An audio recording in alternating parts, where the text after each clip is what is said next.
안녕하세요. 저는 홀로 두 남매를 성실히 키워온 한 남성입니다.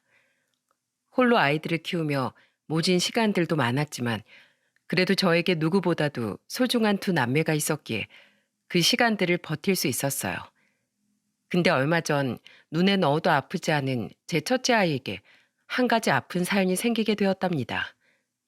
다행히 지금은 잘 해결되어 그 힘들었던 시간을 잘 극복해서 살고 있는 중입니다. 이제는 우리에겐 다 지난 이야기기에 웃으며 말할 수 있을 정도가 되어 이렇게 사연까지 쓰게 되었네요. 누구에게나 제 품의 자식은 다 귀하겠지만 저에겐 아이들이 더 특별한 이유가 있었어요. 그건 바로 아내와 일찍 사별했기 때문이었습니다. 저와 아내는 둘 다 가난한 상태로 만나 어렵게 결혼 생활을 시작했어요. 각자 형제들은 있었지만 저나 아내나 양쪽 부모는 다 돌아가신 상황이었습니다. 저한텐 누나 한 명과 형 한 명이 있었는데 형도 결혼이 늦어진 채로 우리 가족들 먹여 살리겠다고 바닷가로 나가 일을 하고 있었고 누나만 결혼을 해서 아이까지 낳아 잘 키우고 있었습니다. 누나가 결혼할 땐 형과 제가 돈을 보태주었고 제가 결혼할 땐 누나네와 형 둘이서 같이 절 도와줘서 겨우 결혼식을 올릴 수 있었죠. 그래도 돈은 턱없이 부족했기에 집은 아주 작은 단칸방 하나에서 시작을 할 수 있었어요. 당시 저도 늦게 결혼할 생각은 없었지만 당시엔 일찍 돌아가신 부모 대신에 형과 함께 일을 하느라 누군가를 만날 여력이 없었고 그나마 모아놓은 돈으로 누나를 먼저 결혼시켰었기 때문에 수중에 남아있는 돈이 없었어요. 돈이 없다 보니 또 그렇게 제 결혼은 뒷전이 되어 돈만 벌다가 겨우겨우 제 아내를 뒤늦게 만나게 되면서 결혼을 하게 된 거죠. 당시 저나 제 아내나 둘 다 결혼이 늦었기에 아이들도 더 늦게 낳을 수밖에 없었습니다. 그때 당시 아내와 저는 30대 초중반에 만나 결혼을 했지만 아이도 바로 생기지가 않았어요. 노산인데다 그때 당신 요즘 같지 않았었기에 산부인과를 수시로 다닐 수도 없어 아이를 뱃속에서부터 놓치는 때도 몇 번이나 있었습니다. 그것 때문에 상심이 큰 아내를 달래주던 적도 적지 않아요. 제 나이 마흔이 거의 다 되고 아내 나이가 30대 중반이 되어서야 아기가 찾아왔고 첫째는 건강한 아들을 낳아 잘 기르고 있었죠. 그때 첫째 아이를 품에 안은 기쁨은 정말로 이루 말할 수가 없을 정도였습니다. 그 작은 아이가 내 품에 안기는데 세상을 다 가진 기분이 들었고 눈물이 없어 독하디 독한 사람이란 소리를 들으며 살아온 제 눈엔 그 아이를 품에 안는 순간 눈물이 가득 고이더군요. 어렵게 만난 아들이었기에 더 귀하게 느껴졌던 것 같습니다. 그렇게 소중한 아들을 4년을 길렀습니다. 우리는 어렵게 만난 아들이었기에 이 아이 하나만으로 만족하고 잘 기르자 했지만 또 한 번의 경사가 일어나고 말았어요. 바로 둘째가 제 아내 뱃속에 찾아오게 된 거였죠. 놀랍게도 딸이었습니다. 사실 저는 아들도 좋았지만 아내 닮은 딸도 보고 싶은 마음이 내심이 있었는데 4년 만에 또 딸이 찾아왔다고 하니 그렇게 기쁠 수가 없더라고요. 아내도 저도 기대하며 출산을 했고 저는 아내의 출산을 통해 기쁨과 고통을 동시에 느껴야만 했습니다. 딸은 건강하게 잘 태어났어요. 눈, 코, 입, 팔다리 모든 것이 정상이었고 또래 아이들보다도 건강하게 잘 태어났을 정도였죠. 하지만 그 뒤로 문제가 하나 있었습니다. 출산 이후 아내의 몸은 급격히 쇠약해져 갔고 스스로 몸을 가누기 어려워할 만큼 힘들어했어요. 원래 선천적으로 몸이 약한 사람이었기에 좀 쉬면 나아질 거라고 생각했지만 그건 큰 착각이었죠.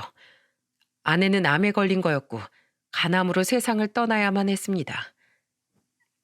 여보, 이렇게 떠나버리면 나 혼자서 이 애들 둘을 어떻게 키우라고.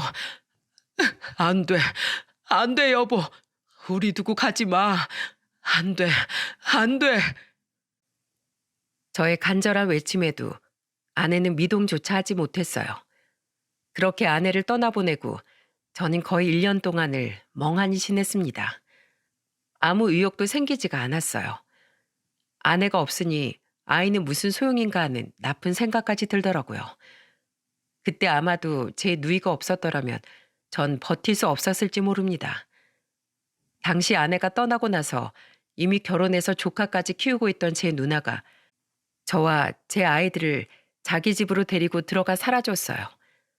매형도 어려운 결정이었을 텐데 저에게 큰 호의를 베풀어 주었고 제가 밖에서 나가 일을 하는 동안 누나가 아이들 기저귀를 채워주고 분유를 타서 먹이는 등 정말 고생 많이 하면서 뒷바라지를 해줬습니다.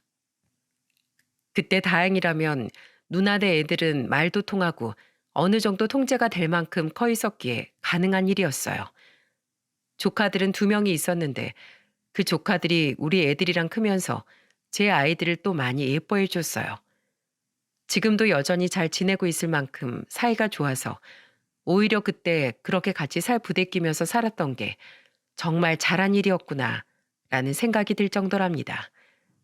하지만 그 당시 아빠로서 살아가는 제 삶은 여전히 너무나 힘이 들었어요. 의식주가 해결이 된다고 하더라도 누나한테 미안해 생활비를 줘야 했고 아이들 육아 비용 역시 저 혼자 감당을 해야 했기에 쉽지 않은 일이더라고요. 애들이 어느 정도 큰 이후엔 언제까지 누나한테 신세를 질 수 없어서 애들이 초등학교 입학하면서부턴 바로 옆집으로 분가를 했습니다. 그래도 늘 누나가 애들 등하교를 책임지고 아이들 밥을 챙겨주는 일은 멈추지 않고 해주었죠. 하지만 그렇게 옆에서 잘 챙겨줘도 아빠로서의 삶은 쉽지 않았어요. 저는 제가 밖에서 나가 하루 종일 일을 해야 했기 때문에 애들이 학교에서 바로 돌아오면 집으로 오는 것이 아니라 누나 집으로 가게 했어요. 거기서 저녁까지 먹고 기다리다가 제가 퇴근하면서 집으로 데리고 오는 것으로 늘 하고 있었죠. 근데 매형이 아주 오랜만에 휴가를 내게 되면서 누나네 가족이 큰형이 있는 바닷가로 여행을 갔어요. 우리 애들도 데리고 가겠다고 했었지만 전 오랜만에 누나가 제 애들까지 신경 쓰지 않고 좀 편하게 푹 쉬다 왔으면 해서 놓고 다녀오라고 했습니다. 그때가 저희 첫째 아들이 10살 때였고 둘째 딸이 6살쯤 되었을 거예요. 둘째 딸은 유치원을 가고 아들은 학교를 갔는데 그날 저한테 학교에서도 유치원에서도 전화가 왔더라고요. 애들이 등교를 했는데 온몸에서 열이 펄펄 난다며 아무래도 감기가 심하게 걸린 것 같다면서 조퇴를 해야 될 것 같다는 소리였죠. 근데 한 아이만 그런 게 아니라 둘 다 그런 전화를 받으니 제가 순간 너무 당황스럽더라고요. 그래서 하던 일도 멈추고 애들 데리고 집으로 와 밤새 간호를 하는데 전 그때 우리 첫째 때문에 눈물을 펑펑 쏟아야 했습니다. 제가 잠깐 졸았다가 눈을 떠보니 어느새 제 어깨 위로는 이불이 걸쳐져 있었고 아들 녀석이 언제 수건을 짜왔는지 지 동생 이마에 그 수건을 올려주고 있더라고요. 그 모습을 보니 엄마 없이 벌써 철이 들어버린 아들이 너무 안쓰러웠습니다.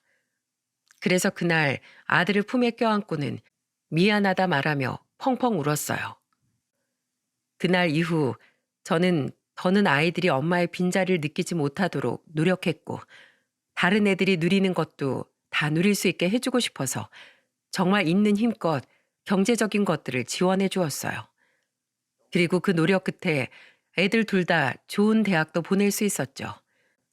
둘 다 아주 좋은 대학은 아니더라도 서울권에 있는 대학을 졸업했고 직장도 나름 잘 들어갈 수 있었어요. 물론 대기업까지는 아니었지만 나름 중소기업의 정규직으로 들어가 매년 오르는 월급을 받아가며 잘 지내고 있었죠. 이때부터는 저도 마음이 좀 놓이더라고요. 매일 치열하게 아이들만 생각하며 살아왔는데 이때부터는 비로소 제 인생을 좀 살 수 있었던 것 같아요. 그러다가 둘째 아이가 이른 나이에 결혼을 하겠다고 하더군요.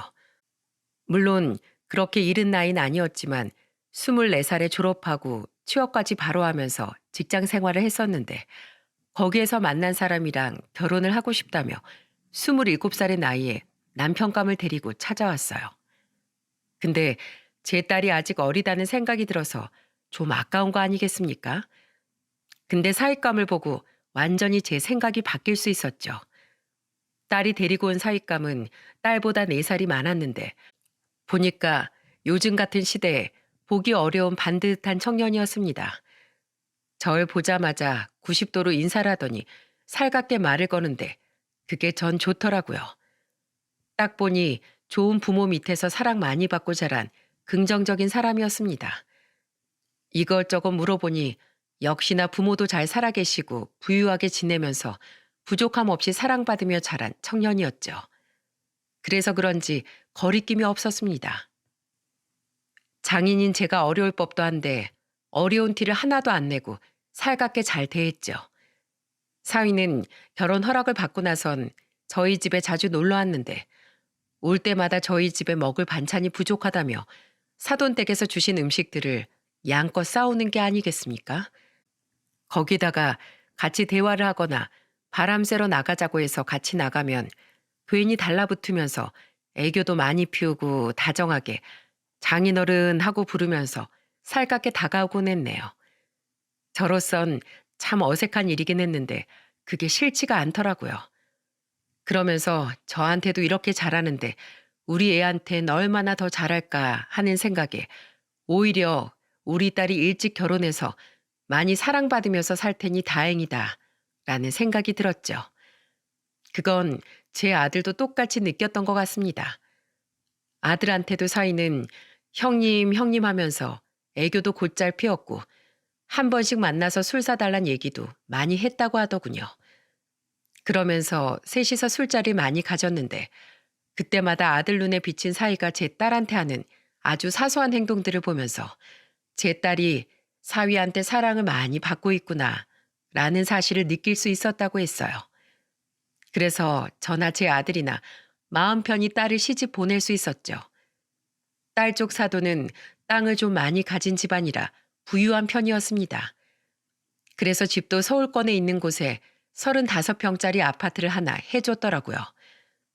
요즘 시대에 집부터 사서 들어가는 게 쉽지는 않은 일이었기에 전 그것도 정말 감사했습니다. 근데 문제는 혼수였어요. 그쪽 집안에서는 괜찮다고 했지만 그래도 어느 정도 수준에 맞는 살림들로 채워줘야 하지 않을까 하는 걱정이 있었거든요. 애들 둘을 대학 보낼 때 돈을 많이 썼기 때문에 모아놓은 돈이 넉넉하지 않았습니다. 그래서 저는 대출을 받아 딸의 혼수를 채워줄 생각이었어요. 근데 그때 생각지도 못한 손길이 다가왔죠. 그 손길은 다름 아닌 제 아들놈이었습니다. 아들은 밤중에 퇴근 후 저 혼자 있는 방에 찾아와서는 이렇게 말을 하더라고요. 아빠, 희수 이제 혼수 장만하러 다녀야 한다고 하는데 혼수는 어떻게 하실 생각이세요? 어, 아빠가 지금 모아놓은 돈이 넉넉지가 않아서 대출 좀 받으려고. 희수가 알아서 한다고 하는데 걔가 어떻게 알아서 하겠니? 그쪽 집안에서 집도 좋은데 구해줬는데 혼수라도 우리가 급에 맞춰서 해줘야 하지 않겠어? 그래서 그냥 나한테 있는 돈이랑 대출 좀 받아서 혼수 마련해 주려고 한다. 희수한텐 비밀로 해라.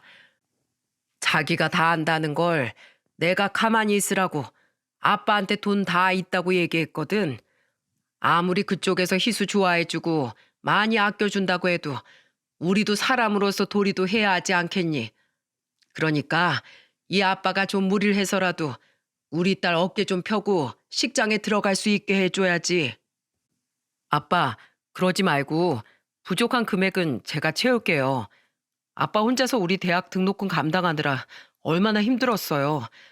이젠 나도 돈 버니까 아빠 혼자 그렇게 다 짐 짊어지려고 하지 마세요. 내가 그동안 일하면서 돈 좀 모아둔 거 있으니까 그걸로 우리 희숙 결혼시켜요, 아빠. 뭐? 네가 무슨 돈이 있어서? 에이, 열심히 모았죠. 나야 뭐 여자를 만나는 것도 아니고 아빠 덕에 학자금 대출 하나 없이 깔끔하게 대학도 졸업했는데 들어갈 데가 하나도 없잖아요. 그래서 내 용돈 좀 남겨놓고 돈 모으니까 꽤 모이던데요. 제가 3천만 원 보탤게요, 아빠. 이걸로 희수원수 장만하고 결혼 준비하는데 같이 쓰세요. 아니, 3천만 원? 야, 됐다. 아빠가 다 할 거야. 이건 너 장가 갈 때나 써라. 언제까지 너 가장 노릇하고 네 여동생 뒷바라지만 할래? 너도 결혼을 해야 할 거 아니야. 당장 집어넣어. 이 아빠가 다 알아서 할 수 있어. 아니에요, 아빠. 이거라도 도울 수 있게 해주세요. 저도 제 여동생 시집 가는데 오빠로서 뭐라도 해줘야 하잖아요. 그리고 평생 우리만 위해서 산 아빠 위해서라도 제가 이건 꼭 하고 싶어서요. 그러니까 받아주세요. 아이고, 이 녀석아. 네 피 같은 돈을 내가 어떻게 쓰니? 어떻게 써? 편하게 쓰세요. 아셨죠? 우리 아빠 아들 한번 잘 뒀다. 그래, 그래. 기특하다, 내 아들. 고마워, 아들. 잘 쓰마. 너 결혼할 땐 이 아빠가 또 어떻게든 장가 부족하지 않게 보내줄 테니 걱정하지 마라. 네, 아빠. 감사합니다. 첫째는 정말로 제가 봐도 악착같이 돈을 모으는 아이였어요. 회사 다니면서도 최소한의 식비만 썼고 차도 안 사고 늘 대중교통 이용해가며 알뜰살뜰하게 살았죠. 제가 봐도 자기 삶을 누리지 않고 사는 것 같아 늘 마음 한켠이 무거웠는데 그렇게 모은 돈을 또 선뜻 그렇게 내주니 미안한 마음이 크더라고요. 그래서 저는 제 아들의 결혼 땐 꼭 무리를 해서라도 좋은 집을 하나 장만해줘야겠다는 다짐을 했습니다. 그러고 나서도 아들은 몇 년은 혼자 지내 저랑 딸이 한 번씩 결혼을 좀 하라고 재촉을 하곤 했었어요. 그 잔소리 때문인지 몰라도 아들이 어느 날 갑자기 예고도 없이 결혼하고 싶다는 여자를 데리고 왔더라고요. 아들이 결혼하고 싶다는 사람을 데리고 오니 딸이랑은 또 다른 느낌이었습니다. 딸은 좀 아까운 느낌이 들었다면 아들은 좀 애틋한 마음이 들었죠. 아무래도 딸은 좀 이른 나이에 결혼을 해서 그랬을 수 있지만 아들은 고생하는 저 대신에 같이 가게에 도움이 되어보겠다고 열심히 돈 벌다 뒤늦게 여자를 만난 거라 미안하면서도 한편으로 애틋한 마음이 들었던 것 같아요. 근데 아들이 데리고 온 여자가 좀 특이하더라고요. 좀 전형적인 요즘 애들이라고 해야 하나? 왠지 모르게 좀 꺼려지는 모습들이 있었어요. 얼굴은 예쁘장하니 괜찮았습니다. 아들보다 3살 정도 어렸는데 직장은 제 아들보다도 좋은 곳에 다니고 있었죠. 첫날 집에 와서 결혼 허락을 받는데 처음엔 싹싹하니 인사도 잘하고 괜찮아 보였는데 그 뒤로 말을 하는 걸 보면서 이건 뭐지? 라는 느낌을 받아야 했습니다. 저는 우선 어떤 집안에서 사나 궁금해서 물어봤는데 이렇게 말을 하더라고요. 네, 전 엄마랑 남동생이랑 같이 살고 있어요. 엄마랑 아빠가 저 고등학생 때 이혼하셔서 아빠가 집을 나간 뒤로 엄마랑 지내요. 저희 엄마는 지금 집에 계시고요. 아, 그래요? 어머니 혼자서 딸이랑 아들 키우느라 고생 많으셨겠네. 네, 뭐. 그래도 제가 대기업에 들어갔으니 엄마는 성공한 인생이시죠. 제가 좀 어릴 때부터 똑 부러진다는 소리 많이 듣고 살긴 했는데 제가 설마 대기업까지 들어가게 될 줄 누가 알았겠어요. 거기다가 정규직이라 안정적이고 돈도 꽤 벌고요. 아버님도 이런 며느리 얻으신 거 진짜 성공하신 거예요. 아, 그래요. 대기업 들어가는 게 쉬운 일은 아니지. 열심히 살았네. 잘 살았어. 네, 저도 그렇게 생각해요. 저 진짜 열심히 살았어요. 우리 호연 씨는 저보다 직장이 안 좋아서 좀 아쉽긴 한데, 그래도 호연 씨도 열심히 살잖아요. 우리 호연 씨도 그러고 보면 저 만나서 성공한 인생이네요. 저는 자기 자랑이 심한 이 아이를 보면서 조금은 거부감이 들었습니다. 겸손하지 못한 모습이 보기 좋지는 않았거든요. 근데 이 아이를 향한 거부감은 제 착각이 아니었어요. 하지만 자기 자랑 심한 것 빼곤 당시에 다른 문제는 없었기에 저는 결혼을 허락해 주었습니다. 예비 며느린 그래도 나름 저한테 잘 보이고 싶었는지 노력을 좀 하는 듯 하더라고요. 어느 날 갑자기 저한테 연락을 해서는 저한테 식사를 차려주고 싶다고 하길래 그러라고 했죠. 그리고 저는 며느리가 차려준 밥상을 보고 깜짝 놀랄 수밖에 없었습니다. 약속한 주말이 되어 며느리가 집으로 찾아왔는데 양손 무겁게 해서 왔더라고요. 저는 양손 가득 바리바리 싸웠길래 솜씨가 좀 있나 보다 싶어 감탄이 나오더군요. 아이구야, 뭘 이렇게 많이 들고 왔어? 우리 며느리 솜씨 아주 기대가 되는구만. 그쵸, 아버님? 조금만 기다리세요. 제가 얼른 밥상 차려서 아버님 불러드릴게요. 좀 쉬고 계세요. 그래, 그래. 저는 기대에 부푼 마음으로 식사가 다 차려지기까지 기다렸습니다. 근데 정말 거짓말 안 하고 5분 만에 저를 부르더라고요.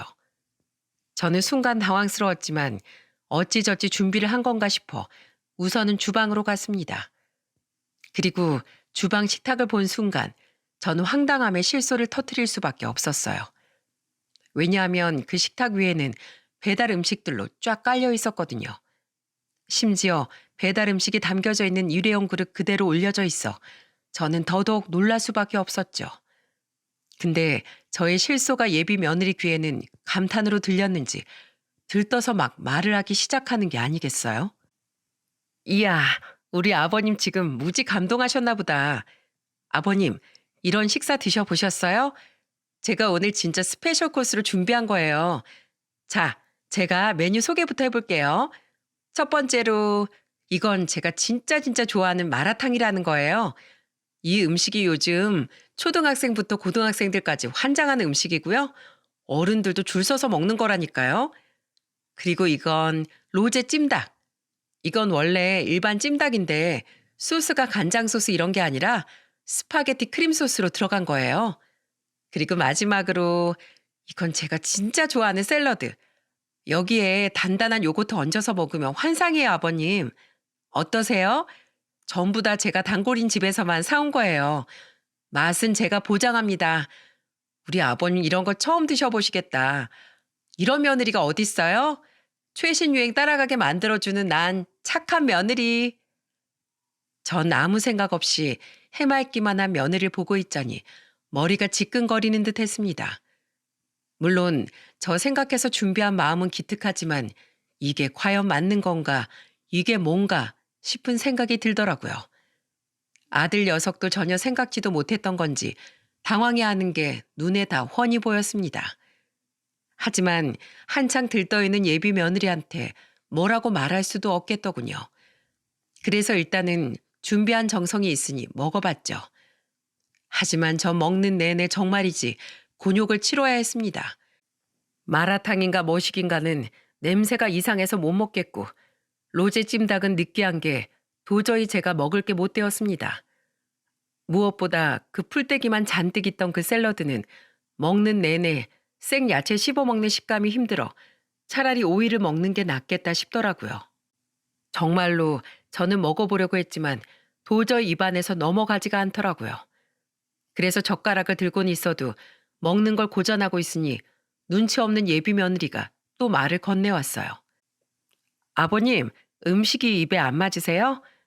아휴, 우리 아버님 나이가 많아서 이런 거 입에 안 맞으시나 보다. 아버님, 그래도 나중에 손주들도 보고 하시려면 이런 트렌드도 다 따라가셔야 해요. 에이, 진짜 실망해요, 아버님. 제가 기껏 준비해왔는데 거의 손도 안 대시고. 미안하다, 아가. 네가 기껏 준비해줬는데 도저히 요즘 애들 입맛은 내가 못 따라가겠다. 다 난 처음 먹어보는 것들이라 그런지 안 넘어가네. 너희 둘은 잘 먹는 것 같으니까 나머진 너네 먹고 난 김치라도 좀 꺼내다가 먹어야겠구나. 어머, 아버님, 김치라뇨. 진짜로 더는 안 드실 거예요? 너무하세요. 그러지 말고 더 드셔보세요. 이거 진짜 먹다 보면 다 중독되는 것들이라니까요. 아, 제발요. 네? 제발요, 아버님. 며느린 급기야 저한테 음식을 먹어달라고 떼를 부리기 시작했어요. 이번에도 황당해 한마디를 해야 하나 생각하고 있었는데 제 심기를 눈치챈 아들이 얼른 나섰습니다. 도연아, 그만해. 아버지 이런 거 처음 드셔보시는 데다가 우리 아버진 입맛이 딱 한국인 입맛이라 김치찌개, 청국장 이런 거 좋아하셔. 다음엔 우리 준비할 때 생선이라도 좀 구워서 맛있는 찌개로 준비해드려보자. 오늘은 아버지 김치랑 집에 있는 반찬 내가 꺼내서 드릴 테니까 나머진 우리가 먹자. 뭐? 자기까지 이럴 거야? 에이, 김 빠져.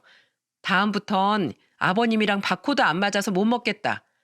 아버님, 저처럼 예쁘고 스펙 좋은 며느리가 이런 효도도 해드리는데 그런 것도 제대로 못 누리시면 어떡해요. 에휴, 우리 아버님 아직 갈 길이 멀다. 갈 길이 멀어. 저는 조용히 그냥 넘어가려 했지만 점점 도가 지나치게 말을 하는 며느리를 보면서 그냥 넘어갈 수가 없었습니다. 음식은 그렇다 치고 말버릇까지 없는 아이를 보고 있자니 용납이 안 되더군요. 그래서 처음으로 얼굴을 붉히며 말을 했어요. 예, 아가, 그쯤 해라. 내가 나이가 이제 70이 다 돼간다. 그런 사람이 너네가 먹는 이 요즘 음식들이 입에 맞겠냐? 모르지 뭐. 잘 먹는 양반들도 있는지. 근데 난 아니다. 난 내 아들 말 맞다나 김치찌개, 된장찌개 좋아하는 사람이지 이런 걸로 배 채울 수 있는 사람이 아니야. 그리고 너 말 좀 가려서 해라. 어느 며느리가 시애비한테 갈 길이 멀다는 둥 나이가 많다는 둥 그런 말을 해. 그런 건 고쳐라. 사람이 얼굴이 예쁘면 뭐해. 마음씨 곱고 말이 예뻐야지. 알았니? 아버님, 정말 너무해요. 제가 얼마나 힘들게 사온 건데 나 다시는 안 할래요. 이런 거 이제 안 해요. 오늘 이만 가보겠습니다. 며느린 제 말이 끝나기가 무섭게 눈물을 질질 흘리더니 저 한마디 해놓고는 집을 나가버렸습니다. 참으로 황당한 순간이었죠. 저는 원래 성격이 직설적으로 말을 하는 사람이라 뭐든 할 말은 하는 사람인데 그래도 예비 며느리였기에 좀 살살 말을 한 거였어요. 근데도 얘는 제 말에 울먹이더니 그대로 집을 나가버리는 게 아니겠습니까? 너무 어이가 없고 뻥쪄서 그날 아들한테 물었어요. 야, 너 이 결혼 꼭 해야겠냐? 지금 이 시애비한테도 배달 음식 사다가 상 차려준 애인데 너 결혼하면 밥도 못 얻어먹고 맨날 배달 음식만 먹게 생겼어. 아니다. 밥이야 마누라가 안 하면 네가 하면 되는 거지. 그것 가지고 나 뭐라고 안 한다. 근데 지금 제가 삐질 상황이냐? 어? 애들 음식 먹기 힘들다는 시애비한테 삐쳐가지고 뛰쳐나가는 게 말이 돼? 너 이 결혼 다시 생각해봐야겠다. 난 제가 나한테 죄송하다고 하기 전까진 절대로 이 결혼 허락 못한다. 예비 며느리의 태도를 보고 너무나 화가 난 전 절대 결혼 못 시킨다고 선전포고를 하고는 안방으로 들어가 버렸습니다. 한다며 하는 제 성격을 아는 아들은 덜컥 겁이 났는지 며느리를 설득시킨 듯 하더라고요. 결국 그 다음날 무릎을 꿇고 싹싹 빌러왔습니다. 하지만 한 번만 더 이런 일 있다간 그땐 결혼이고 뭐고 파혼시키려고 했어요. 아무리 제 아들 홍기가 지났고 결혼이 급하다고 해도 이런 개념 없는 애를 며느리로 드릴 수는 없지 않습니까? 근데 다행히도 그 다음날 와서는 죄송하다고 싹싹 빌길래 용서해 주기로 했죠.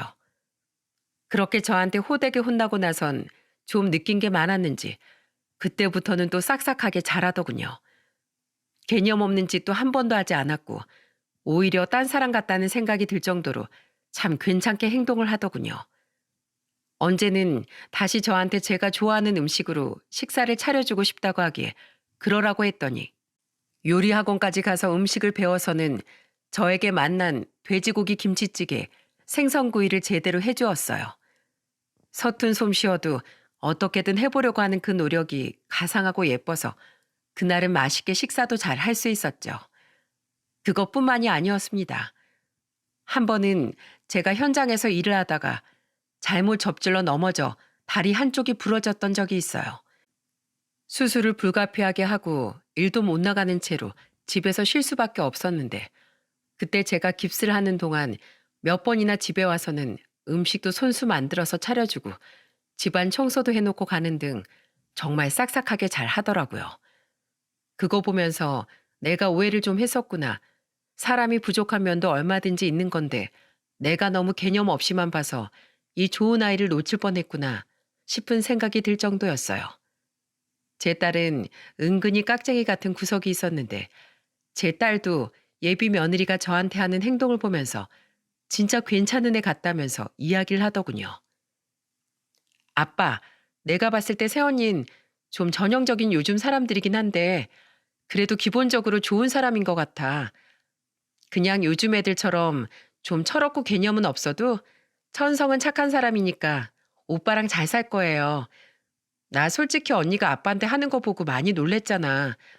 아빠 병원 다니는 것도 자기가 매번 같이 다녀오고 오빠랑 나보다도 아빠 더 살뜰히 챙기는 거 쉬운 일 아닌데 나 솔직히 좀 감동까지 했다니까? 걱정은 안 해도 되겠어. 늘 사람을 보면서 경계하는 제 딸이 이렇게까지 말하니 저도 좀 안심이 되었습니다. 그래서 그 이후부터는 더 마음 놓고 아들 녀석의 결혼을 지지할 수 있었죠. 한창 결혼 준비가 막바지에 다다랐을 때 제가 꼭 준비해 주리라 다짐했었던 집도 마련할 수 있었습니다. 저는 딸이 결혼하자마자 그때부터 아들이 결혼할 걸 생각해서 어느 때보다도 열심히 돈을 모았습니다. 딸도 이미 시집 갔겠다. 아들도 번듯한 직장인이라 자식들한테 들어갈 돈도 없었기 때문에 돈은 어느 정도 모을 수 있었죠. 그래서 제가 모은 돈에 대출까지 끼고서 경기도에서 나름 괜찮은 아파트를 마련해 줄 수 있었답니다. 그때도 며느리가 어찌나 좋아하는지 제가 다 뿌듯하더라고요. 아버님, 혼자서 일하면서 돈 버는 것도 힘드셨을 텐데 어떻게 이렇게 좋은 집을 다 구하셨어요? 내가 진짜 우리 아버님 때문에 못 살아. 아버님, 저 여기에서 회원 씨랑 진짜 알콩달콩 잘 살게요. 정말 감사합니다. 그래, 그래. 그거면 됐다. 너희 둘이 알콩달콩 잘 살면 그걸로 된 거야. 그렇게 집도 잘 마련이 되고 살림은 예비 며느리 집에서 채우면서 결혼 준비는 잘 마무리가 되었습니다. 그리고 드디어 기다리고 기다리던 아들의 결혼식이 이루어졌고 저와 딸은 주책맞게도 눈물이 나서 창피해 혼이 났네요. 그걸 보는 제 아들 눈에도 눈물이 계속 흐르더라고요. 오히려 신부 측보다도 신랑 측이 더 우니까 사람들이 재밌어 하던 거 있죠. 그렇게 감동적인 식을 마치고 애들은 신혼여행도 잘 다녀왔습니다. 그 뒤로 한 3개월은 잘 지냈는 듯 했어요. 결혼한 뒤로도 며느리는 저한테 잘했습니다. 집에 와서 종종 같이 밥도 먹곤 했었죠. 근데 3개월 정도가 지나니까 다른 건 모르겠는데 제 아들이 좀 이상해지기 시작하더라고요. 아들은 3개월까진 결혼 생활이 너무 재밌고 좋다며 진작에 결혼할 걸 그랬다고 말하던 놈이었어요. 근데 어느 날부턴가 아들 녀석이 제 집으로 오는 일이 빈번해졌고 전 그저 제 얼굴을 보러 오는 줄 알았는데 저희 집에서 저녁을 해결하고 아예 여기에서 자고 출근하는 경우까지 잦아지고 있었죠. 그리고 뭔가 할 말이 있는 것 같은데 전혀 말을 하질 않길래 한 번은 제가 직접 물어본 적이 있었어요. 야, 아들아, 너 요즘 왜 계속 너네 집 놔두고 내 집에 와서 사는 거야? 무슨 일 있어? 며느리랑 싸웠냐? 예? 아니에요, 아버지. 싸우긴요. 그냥 아버지 혼자 계시는 게 처음이신 게 제가 마음에 좀 걸려서 자꾸 오는 거예요. 아무 일도 없으니까 걱정하지 마세요. 아들 녀석은 이렇게 말은 했지만 표정이 뭔가 석연치가 않았어요. 그래서 며느리에게 전화를 해봤지만 돌아오는 대답은 똑같았죠. 너무 찜찜해서 언제 한번 애들 사는 집으로 좀 가봐야겠다고 생각하고 있던 찰나에 저는 생각지도 못한 전화를 받게 되었고 그 전화 한 통으로 제 아들은 지옥 같은 구렁텅이에서 벗어날 수 있었어요. 며느리에게는 남동생이 하나 있었습니다. 그때 당시 사돈 총각이 제 아들 녀석과도 꽤 친하게 지내고 있었어요. 아들은 지 처가의 결혼 전부터 정말 잘했는데 다른 사람보다도 자기 처남을 많이 챙기더군요. 저희 집에도 몇 번 데리고 와서 술도 마시는 걸 봐왔기에 저와 사돈 총각은 서로가 잘 알고 지내고 있었습니다. 근데 어느 날 아들도 없는 저희 집에 사돈 총각이 혼자 찾아왔어요. 근데 사돈 총각은 그냥 찾아온 것 같지가 않더군요. 현관문이 열리면서 바로 보인 사돈 총각의 얼굴에는 긴장감이 잔뜩 어려 있었고 저는 직감적으로 뭔가 있구나 싶었습니다. 그래서 바로 데리고 들어가 사돈 총각이 절 찾아온 이유에 대해 물었죠. 그리고 그 뒤로 사돈 총각의 입에서 들려온 모든 소리는 가히 충격적일 수밖에 없었습니다.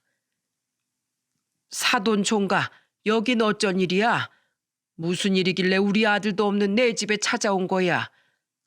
네, 제가 이렇게 갑자기 혼자 찾아온 거 실례인 줄 알지만 그래도 꼭 드릴 말씀이 있어서 찾아왔습니다.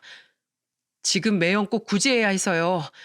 방법이 이것밖에 없어서 찾아오게 됐습니다. 사장 어르신, 누나한테서, 아니 누나랑 저희 엄마한테서 하루라도 빨리 매형 구해야 돼요. 매형 지금 너무너무 힘들어하고 있어요. 뭐? 그게 무슨 소린가?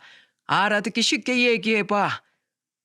지금 매형이랑 사장어른 두 분 다 제 누나랑 엄마한테 속고 계시는 거예요. 저 두 여자 무서운 사람들이에요. 먼저 우리 누나 대기업 정규직으로 일하고 있다고 알고 계시죠? 아니에요. 계약직이에요, 계약직. 언제 잘릴지 아무도 모르는, 언제 잘려도 안 이상한 계약직이라고요. 근데 우리 누나 어디 가서 자기 정규직이라고 말하고 다녀요. 그걸로 유세 떠는 사람이거든요. 뭐라고? 아니 그럼 지금까지 정규직이라고 떠들고 다니던 게 전부 다 가짜라는 소리야? 네, 가짜예요. 전부 다 가짜요. 그리고 요즘 매형 이 집에 자주 오죠? 와서 잠도 자고 가고 여기에서 머무는 시간 많아지지 않았어요? 맞아. 안 그래도 내가 이상하다 싶어서 그 집에 좀 가보려고 하던 참이었어. 지금 당장 가보시면 아실 거예요. 거기 지금 저희 엄마가 들어가서 살고 있어요. 그것도 혼자서 안방 떡하니 차지하고요. 저는 사돈 총각의 입에서 나오는 소리 들으며 정말로 큰 충격을 받았습니다. 아들 녀석은 저에게 일절 말도 하지 않았기에 그 집에 안사돈이 들어가 사는지 그것도 애들 안방까지 독차지하고 사는 줄은 꿈에도 몰랐어요. 하지만 그 뒤에 들려오는 소리가 더 경악스러웠습니다. 사장 어르신, 지금 당장 가서 누나랑 우리 엄마 내쫓아야 돼요. 지금 그 집 상황이 어떤지 아세요? 왜 매형이 자꾸만 여기 오는지 아세요? 저희 엄마랑 같이 사는 거야. 옛날엔 처가살이도 많이 했으니까 형만 이해해 준다면 아무 문제 없을 거예요. 근데 저희 엄마는 절대로 형이 이해 못해요. 우리 엄마 완전 도박꾼이에요. 우리 아빠랑 이혼한 것도 그것 때문에 이혼한 거였고요. 그리고 누나도 똑같아요. 누난 그래도 사치만 좀 부렸지 도박까진 손 안 대다가 대기업 계약직으로 들어가고 나서부터 돈이 좀 벌리니까 그때부터 도박에 손을 대더라고요. 그러면서 누나 결혼하고 집 생기니까 엄마랑 같이 살던 집까지 팔아버리곤 그 돈으로 사치 부리고 도박하고 엄만 그대로 매형네 집으로 들어가서 빌붙은 거예요. 그걸로 끝이 아니에요. 엄마랑 누나는 절대로 살림하는 인간들이 아니라서 그 둘만 같이 있으면 온 집안이 엉망이 돼요. 지금 매형 집에 가면 집 꼬라지가 어떤 줄 아세요? 온갖 빨래는 온 집에 다 널브러져 있고 주방은 아예 치워지지도 않아서 집에 들어가면 썩은 내가 나요. 그거 형이 일일이 매번 치우고 하다가 이제 매형도 포기하고 안 하더라고요. 거기다 우리 엄만 침대 넓은 거 써야 한다면서 아예 안방 차지하곤 거기서 맨날 누나하고 둘이서 생활하는 거예요. 매형은 거실 소파에서 자고요. 내가 진짜 매형 볼 면목이 없어서 수시로 그 집에 가서 청소해주고 있었는데 이제 더는 매형 그딴 거지 같은 결혼 생활에서 벗어나게 해주고 싶어서 이렇게 사장 어르신을 찾아온 겁니다. 저는 믿을 수 없는 이 이야기들을 들으면서 두 귀를 계속해서 의심할 수밖에 없었어요. 그리고 그 뒤에 들려온 또 다른 소리에 저는 완전히 그 두 여자를 철저하게 복수해서 내보내야겠다고 다짐을 하게 되었죠. 사장 어르신, 매형이 왜 그동안 자기 아버지한테 말도 못한 줄 아십니까? 사장 어르신이 자기 드디어 장가 보낸다고 들뜬 마음으로 집도 구해주고 식장에서 기쁘다며 펑펑 울었던 그 모습이 아른거려서 도저히 말을 못하겠다고 하더라고요. 제가 몇 번이나 말씀드리라고 했는데도 아예 꿈쩍도 안 하던 사람이에요. 이렇게 불효를 할 수는 없다고, 이렇게 불행한 모습 보여주면서 자기 아버지 슬프게 할 수 없다고 꾸역꾸역 참아내는데 그 모습 보면서 제가 다 속이 터져 울었습니다. 근데 더는 안 돼요. 매형 저렇게 살면 평생 불행하게 살아야 돼요. 그러니까 사장 어르신이 좀 도와주세요. 매형 좀 벗어나게 해주세요. 저도 함께 돕겠습니다.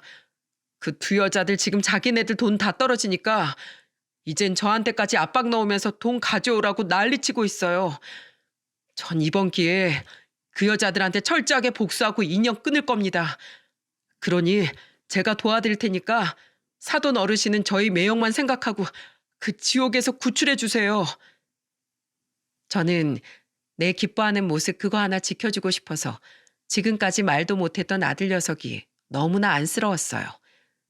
그래서 그때가 밤 9시가 넘은 시간이었는데 시간 관계없이 전 바로 사돈 총각과 함께 아들 녀석네 집으로 찾아갔습니다. 문 앞에 도착하자마자 그 집 비밀번호를 알고 있는 사돈 총각이 바로 현관문을 열어주었고 저는 문이 열리자마자 집안에서 뿜어져 나오는 역한 냄새 때문에 코를 막을 수밖에 없었어요. 코 막고 들어간 집 거실엔 역시나 안사돈과 며느리가 얼굴에 팩을 붙인 채로 TV를 보며 깔깔거리고 있었고 아들 녀석은 주방에서 설거지를 하고 있었어요. 갑작스런 저의 등장에 놀라 저를 쳐다보는 모녀와 손에 고무장갑을 낀 채로 헐레벌떡 나온 아들 녀석의 모습을 보고 있자니 복장이 터지는 줄 알았습니다. 그래서 그 기가 막힌 꼴을 더 볼 수가 없어 소리쳤어요. 야 이년들아, 너네 지금 내 아들 집에서 뭐 하는 거야? 당신 뭐야? 당신이 왜 여기 있어? 나 다 알고 왔어. 당신이 뭔데 안방을 차지하고 내 아들을 거실로 내몰아? 어? 당신이 뭔데? 아버님, 왜 그러세요? 진정 좀 하세요. 엄마 집이 이번에 계약 만료가 됐는데 새로 집 구하느니 여기 방도 있는데 뭐하러 따로 사나 싶어서 제가 모시고 들어온 거예요. 뭐야? 그럼 모시고 들어왔으면 다른 방 내주면 되지. 왜 안방을 내주고 그래? 왜? 아니, 저희 엄마 편하게 지내라고 안방 내준 게 잘못이에요? 나 같은 스펙에 나같이 훌륭한 외모 가진 여자가 같이 살아주면 그것만으로도 감지덕지 아닌가요? 나 정도면 그 정도 내가 알아서 할 수 있는 거 아니냐고요. 뭐야? 이 뻔뻔한 것 같으니라고. 너 대기업 정규직인 것도 다 거짓말이라며. 너 언제 잘려도 안 이상할 계약직인 거 내가 다 알고 왔어. 근데 어디서 뻔뻔하게 스펙을 운우네? 너 당장 내 집에서 나가. 내 아들 이렇게 고생시키려고 결혼했어? 너네 당장 이혼해. 집구석을 좀 봐. 이게 사람 사는 집구석이야? 돼지우리도 이것보단 깨끗해. 전 너무나 뻔뻔하게 거짓말하는 며느리에게 집까지 나가라고 했습니다. 근데 며느리가 정말 무개념의 극치를 보여주더군요. 아, 나 진짜 이 고지식한 잔소리 또 나왔네. 청소 좀 안 되면 뭐 어때서요? 하여튼 나이 많은 꼰대들은 알아줘야 한다니까. 아우 짜증나 정말. 여긴 왜 온 거야 대체? 야 김도성, 네가 다 불었냐? 어? 진짜 너 나한테 혼쭐 나고 싶어? 저 꼰대 왜 데리고 와 이 집에? 며느리의 발악에 완전히 뚜껑이 열린 저는 바로 반박을 하려고 했는데 그때 전혀 생각지도 못한 움직임이 있었고 그 움직임으로 인해 며느리는 제대로 바닥을 굴러야 했습니다. 이 모든 상황을 뻥찐 채로 지켜보고 있던 제 아들은 며느리가 저에 대해 함부로 말하자마자 제대로 눈이 돌아선 그대로 달려와 며느리의 뺨을 날려버리더군요.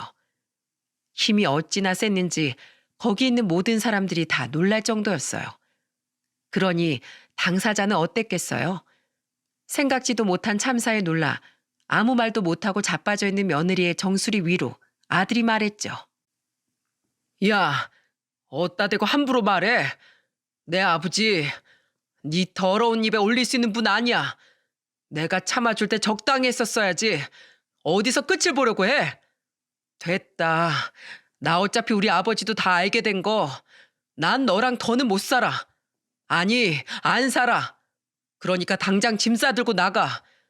그리고 네 엄마도 데리고 나가. 저 짐덩이 데리고 있느라 내가 얼마나 힘들었는 줄 알아? 다신 내 눈앞에 얼쩡거리지 마. 그럼 지구 끝까지 찾아가서 내가 네 두 모녀 괴롭힐 거니까. 나 한다면 하는 놈인 거 알지? 나 우리 아빠 빼다 박은 사람이야. 한다면 한다고. 그러니까 당장 이 집에서 꺼져. 아들은 목에 핏대까지 세워가며 말을 했고 그 모습에 겁에 질린 며느리와 안사도는 그대로 짐을 싸서 주랭랑을 쳐버렸습니다.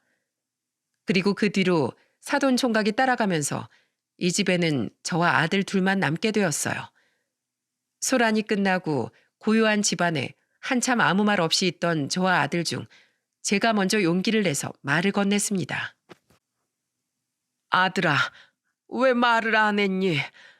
너 이렇게 사는 거 알게 되면 내가 슬퍼할까 봐? 괴로워할까 봐? 그래, 슬프고 괴롭더구나. 근데 네가 이렇게 산다는 사실보다도 더 아픈 게 네가 혼자서 끙끙 참았다는 게 나를 더 아프게 해. 왜 참았어?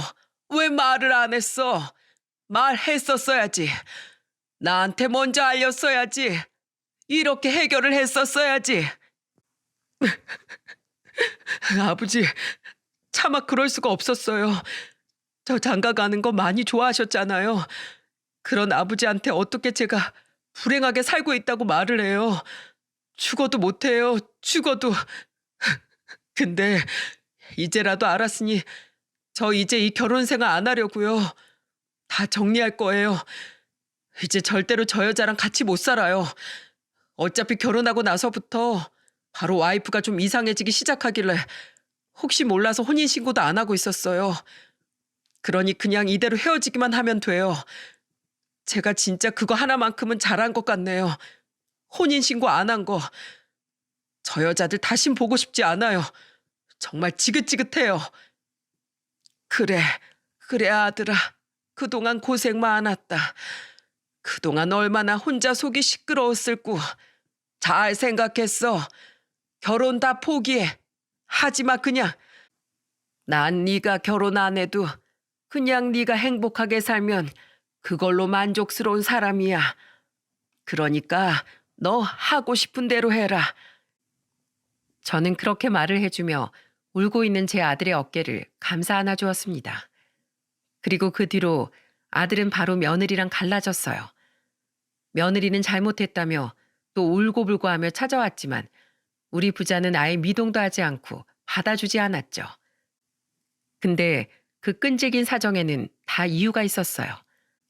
왜냐하면 그 모녀는 집까지 다 팔고 남은 돈도 없어 아예 집도 절도 없는 신세가 되어버렸거든요. 하지만 사돈 총각도 그들을 외면한 듯 했습니다. 심지어 사돈 총각은 그 대기업의 자기 누나의 실체에 대해 다 까발렸고 그게 삽시간으로 소문으로 퍼지면서 결국엔 재계약도 다 물거품이 되어버렸다는 소식을 전해 들을 수 있었죠. 그렇게 며느리 인생은 완전히 바닥을 쳤고 지금은 겨우 방 한 칸짜리 월세 얻어서 지 엄마랑 지내고 있다고 하더군요. 사돈 총각은 거기까지 소식을 접한 뒤로는 아예 그 두 사람이랑 연을 끊었기에 자기도 이제는 소식을 모른다고 했어요. 사돈 총각은 그 뒤로 저희와 더 자주 소통을 하면서 잘 지내고 있는 중입니다. 그리고 제 아들 녀석도 한동안은 좀 힘들어하더니 지금은 훌훌 털어버리고 평범하게 잘 지내고 있어요. 한 가지 좋은 소식은 아들이 승진을 하게 되면서 지금은 아주 바쁘게 지내고 있는 중이랍니다. 씩씩하게 상처를 잘 이겨내고 있는 아들을 보니 기특하더라고요. 여러분, 사람은 정말 생김새가 다가 아니라 인성이 중요하다는 말을 꼭 새겨들어야 할 것 같아요. 앞으로 저희 아들이 또 누군가를 만나게 된다면 그때는 정말로 인품이 훌륭한 사람을 만나길 바라고 있답니다. 여러분도 늘 인품이 훌륭한 사람들로 주변에 채워지기를 제가 응원하겠습니다. 제 사연을 들어주신 모든 분들 모두 다 행복하세요.